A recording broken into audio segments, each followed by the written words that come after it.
Growing up knowing that kind of instilled this sense of like internalized homophobia within myself, which is, great just to like fight yourself on who you are. But yeah, that just created, I think, a lot of shame and a lot of resentment towards myself because of who I am. So that took a while to process. But yeah, so I grew up in the church kind of fighting against homosexuality. And I remember when they passed when I was in high school, I think, when they passed the national gay people can get married bill or whatever, Mm-hmm. the marriage equality, marriage equality act. I remember people in my family crying, not because they were happy, but because they felt like the world was gonna start burning or whatever. They thought the world was ending. Were you out at that time? Oh no. I didn't come out till I was 21, so till my junior year of college. But growing up with that, it instilled me into believing things that I don't believe now, but also wanting to pursue a life in ministry. And so that's why I was so attracted to CCU at the time, because it just kind of felt like a dream school for kind of the culture I grew up in. And so that's kind of my own naivete I had going in there. And yeah, so it definitely was a struggle, because being at CCU, seeing all my friends getting into relationships, being part of them, getting into relationships, breaking up, super side tangent. One of the funniest things that ever happened with one of my friends in a relationship was her boyfriend broke up with her for the reason he said that God told him not to fight for her. Could you believe that? That was his reason. Well, that's we can go on a big long tangent of that one, because I know, super side, but you can't say God told you to break up with somebody. Unless it was super toxic, I understand, but they had a perfectly fine relationship, but you come up with a better excuse than God told me not to fight for you. Or explain it a little more of right. Because my heart's not into this, right. God told me. Because then that's going to create distrust in God with that person. Whatever. Right. Sorry, side tangent. I just thought it was hilarious. Yeah, it wasn't until my kind of junior year of college when I kind of felt ready in myself and comfortable with the friends I had to kind of start my coming out journey. So, who's the first person you came out to? Was it a relative or a friend? No, it was a friend. And so it took a few years for me to work through the internalized homophobia I had. I had actually met someone at CCU who had struggled with being attracted to the same sex before, and so I had gotten really, really close with this person, and so that's the first person I felt safe with to be okay, I have the same thing. So I came out to that person, and it was a friend who I hadn't really known that long. This person was super supportive and really not only showed me it was okay, but to show me not only friendship, love, but kind of I feel how God would love someone in this, not shutting them out or telling them they're a horrible person, but just showing them true unconditional love and support. And oh, that's sweet. I've never heard that story before. Yeah. Thank you for sharing. Yeah. And then I slowly came out to other friends, and then it wasn't until a year later that I came out to my first family member. Okay. Took it easy? Yeah. So, when did you know that you were gay? I honestly think it's something I've always known. In my earliest memory, I just always felt there was something different, in a strange way. At the time, what I thought, and even in middle school, or not even middle school, elementary school, I remember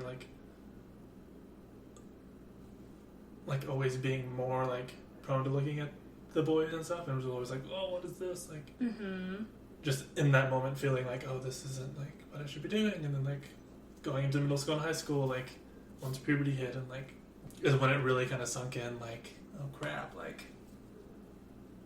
I'm gay, and this is gonna be awful, and how am I ever gonna be able to live with myself? And a whole bunch of fun thoughts would come in, and I remember months and months and months, almost every night, like praying to God to like take these thoughts and these feelings and like take all this like gayness away from me and like make me straight. Like, I'll do anything if you just make me straight, God. And it was a very depressing, dark time. So, wow, that sounds like a really hard struggle. Yeah, it wasn't fun, but yeah, no, it doesn't sound like it. Made it through. So here we are. To here you are. Yeah. Okay, so now let's come to what I find is unique, but other people won't, but I do.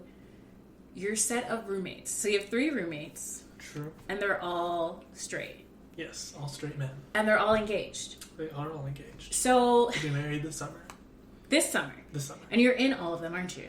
Yes, 3 weddings. I'm in all 3 of them, and then I am the best man in one of them. Okay. So how does that work in a house with 3 males and then the occasional times that their fiancés come over? Because I know, like, I live in a house, obviously, and I have 3 male roommates. I'm the only girl. Right.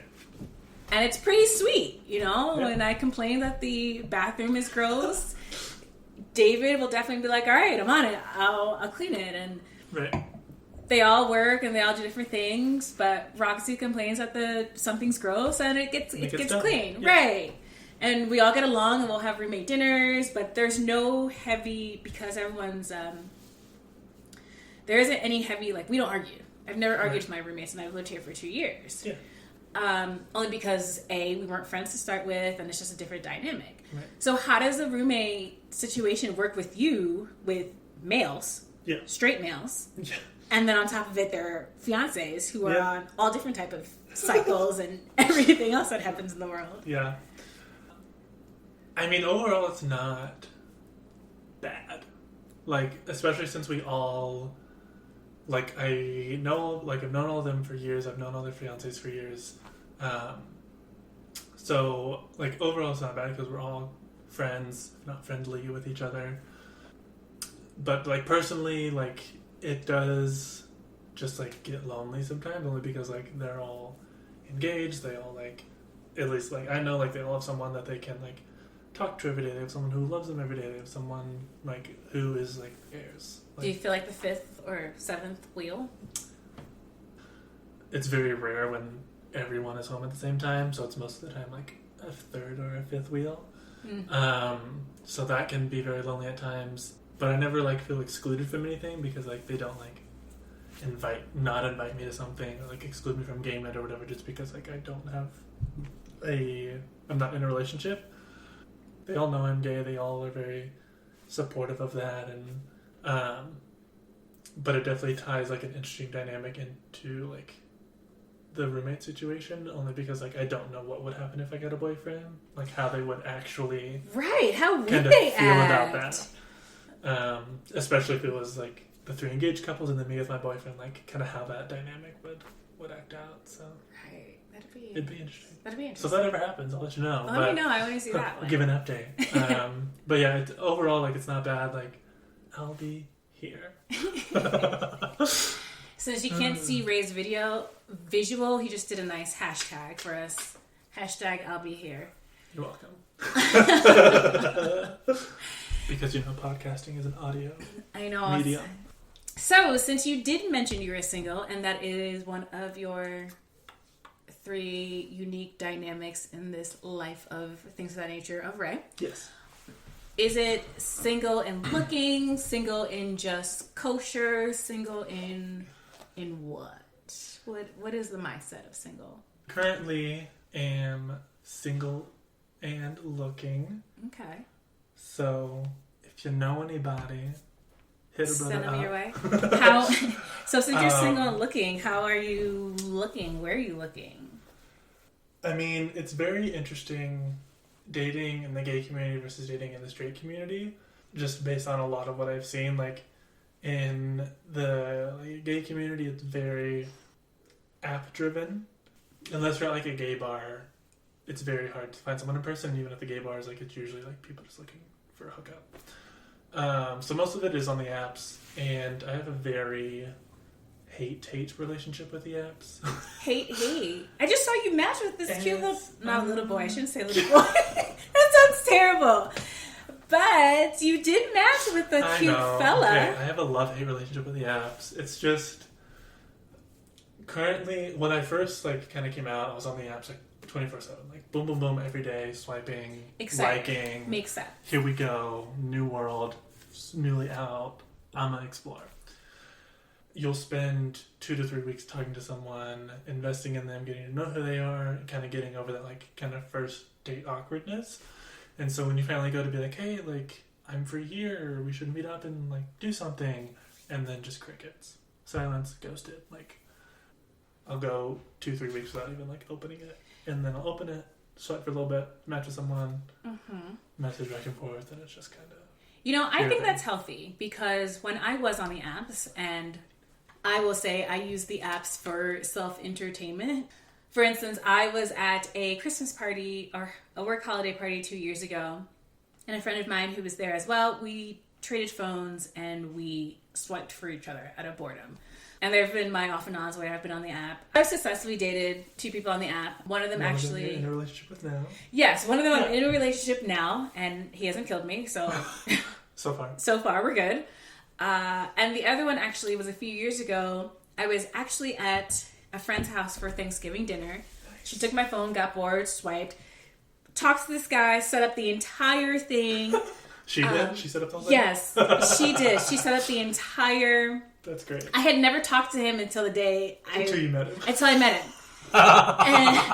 And dinner's over, and she goes, hey, you have a date this day next week or whatever. And I was like, okay, I'm going to go. What time? What right. She set the entire thing up.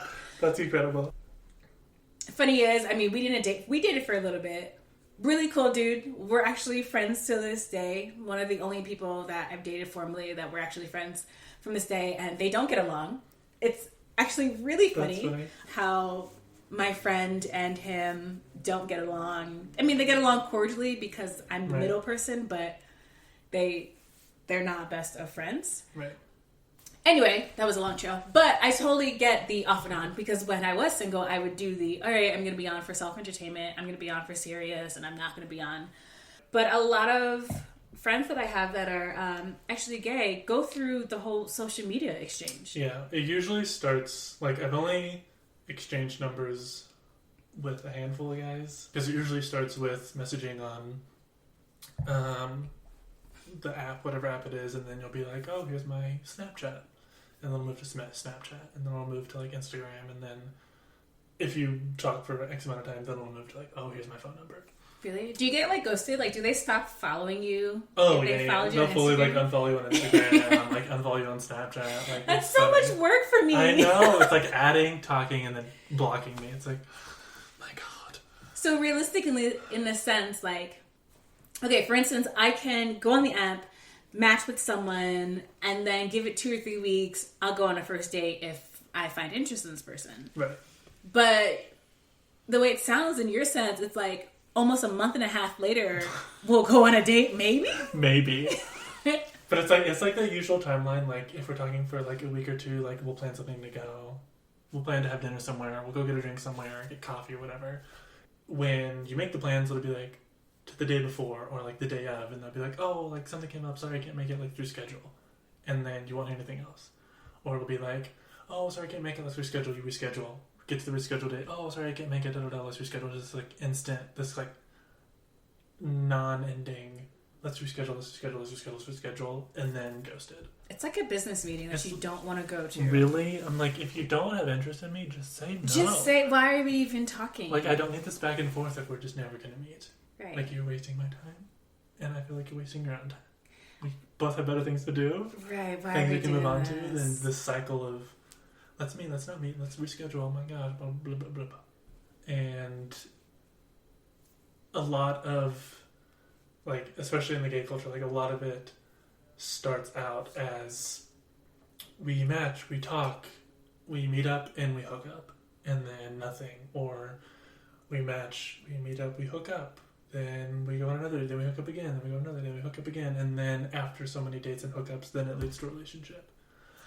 Which I'm not opposed to, but what I'm looking for, like currently, is like something that starts